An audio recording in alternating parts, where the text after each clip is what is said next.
Another day, another conspiracy theory. What are conspiracy theories? And are we being misled by social media? Hello everyone, my name is Lindsay Unfiltered, and today we will be talking about conspiracy theories and if we are being misled by the mainstream media. Now, this is a broad topic that can be narrowed down into lots of subtopics, but it's something that I've wanted to talk about on my channel for a long time. This seems like a great time to do it, with all of the conspiracy theories coming to bay now. And I think the current trajectory of social media has a lot to do with that. Conspiracy theories have been around for a long time, but everyone has started to chip in lately. Theories about the government being in control of what we eat and even causing horrible weather in some states. Theories about some political leaders being lizard people. Theories about large elite groups of Hollywood leaders called the Illuminati. And more.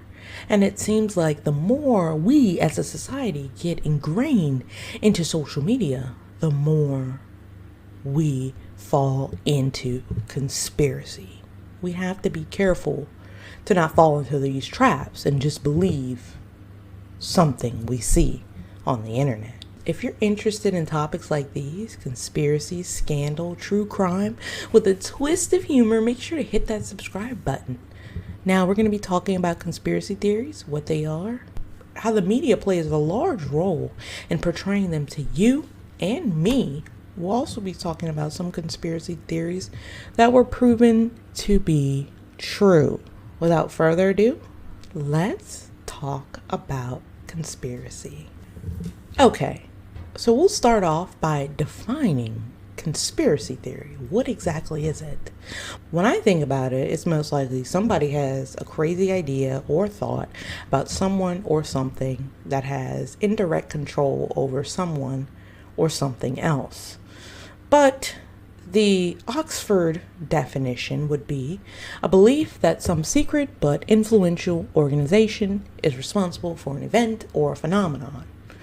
Global warming, hurricanes, aliens, things of that nature.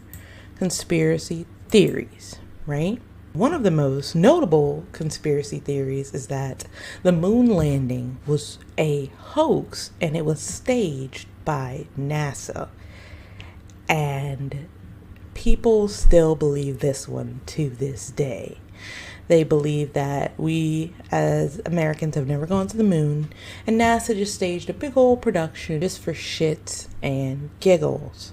Now, people today still believe those astronauts that are stranded in space are not even really in space. They say that no one has ever gone to space, even though there's scientific data backing up that man has gone to the moon. Another notable conspiracy theory would be the assassination of John F. Kennedy. A lot of people say it was an inside job, meaning that the government took out their own president. Now, we see a lot of conspiracy theories when it comes to politics as well, and I feel like that has a lot to do with people just being distrusting of authority all in all. So they don't want to believe anything that the government tells them, even if it means the government is against them and themselves. And the biggest one of all that we are still all trying to figure out is the Hollywood elite. Do they have these mysterious groups? Do they have these upper echelons? Do they have this 1% club? I feel like this is the most pressing conspiracy theory going on right now due to the Diddy files and the Epstein files back in the day. And I feel like there's something going on in Hollywood, sure. But people have taken it to a new extreme with the conspiracy theories. They go far, long, and wide, and people are willing to fight you over their beliefs, even though there may not be any marked evidence to substantiate any of their claims. The mainstream media has a huge role in the public's perception. The mainstream media helps us fester or foster any of these conspiracy theories. We get the news from the media. There's several different outlets representing it several different ways, and we take that and we twist it however we want to. And all we have to do is get a couple people on the bandwagon with us, and we got a conspiracy theory. The media is the news. The media can put out a story however they want to put it out, whether it be true or false. They can frame the story to be favorable for the conspiracy theorist or against the conspiracy theorist. The media has a huge advantage when telling a story, because when you tell the story, you give the fuel that ignites the conspiracy theorists' fire. Now, there have been a lot of conspiracy theories that actually turned out to be true, and there probably are some floating around in the atmosphere that are still true.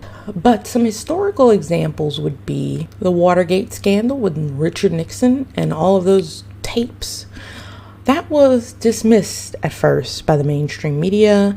It was framed in a way to make it seem like the conspiracy theorists were onto nothing. Only time would tell that that was the truth. Watergate was a real thing.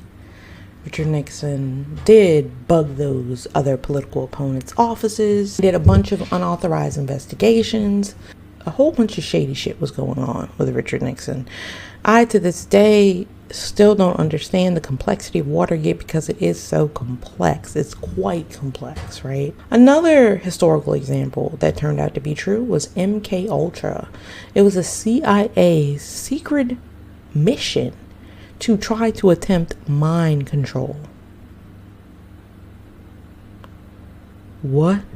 It was the CIA's mind control program that was debunked, but the classified documents proved it to be true. The government was trying to find a way to dabble in mind control at one moment. Some conspiracies can be proven with fact, and that's cold, hard evidence, tapes, documents.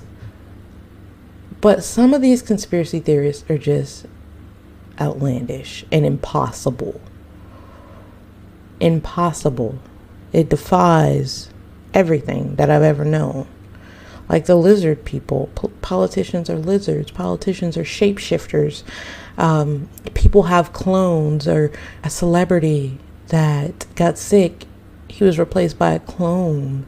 Or that's a clone. Like, I've been hearing a lot of this rhetoric lately about clones and shape-shifting, and I feel like it's more and more prevalent because of the media, because of conspiracy theorists all getting together and sharing their ideals, and they're confiding in each other and helping build each other up with the bandwagon effect.